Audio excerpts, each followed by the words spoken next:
In today's Entertainment City, a Star Wars affair. Carrie Fisher finally goes public with a 40-year-old secret, her real-life romance with Harrison Ford. I love you. I know. It sounds like Princess Leia and Han Solo's romance carried on off-screen, too, at least for a little while. Carrie Fisher, who famously played Leia, claims in her upcoming autobiography that she and Harrison Ford had a whirlwind 3-month affair while filming the original Star Wars in 1976, when she was 19 years old and he was 33 and a married dad of 2. While Fisher says the affair was, quote, so intense, she also seems to hint in the book that Ford didn't quite send her to Endor. However, the actress took to Twitter just after the book excerpt was made public to deny this, writing, quote, I would never talk about how someone was in any furniture, chair, bed, coffee table, or otherwise. Apparently, the two first hooked up after a birthday party for George Lucas. Fisher was, quote, wine-sodden, and Ford offered to drive her home, and one thing led to another. Fisher says she relied on her old diaries to refresh her memory about their time together. Ford, who reportedly had the heads up about the book from Fisher, hasn't commented on her revelation. I love you. I know. A pink carpet for the Rolling Stones as the legendary band celebrated the arrival of their traveling Exhibitionism, in New York last night. It comes just weeks before the group releases their first album in 10 years. It's a blues album, which they say was recorded by accident. We were doing an album of new songs. In the middle of them started to play blues, and then we did 12 of them in 3 days. So we said, okay, we'll put that out first. Blue and Lonesome is out December 2nd. Hollywood icon Warren Beatty returns to the screen and director's chair with Rules Don't Apply, a film that takes us back to Hollywood's golden age and introduces us to the eccentricities of real-life billionaire Howard Hughes, played by Beatty. You ain't seen nothing yet.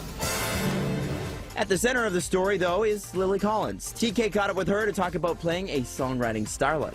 Oh my God, so I don't want to embarrass you, but I'm gonna have a fangirl moment here.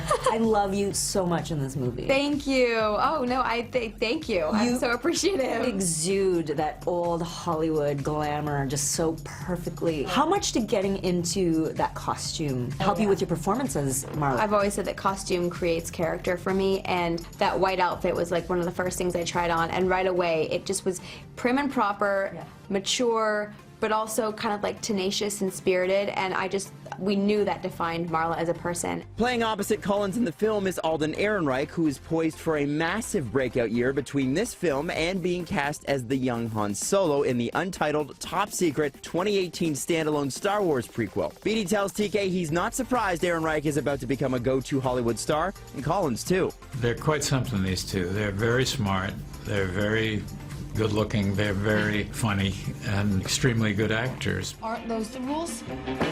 You're an exception. The rules don't apply to you.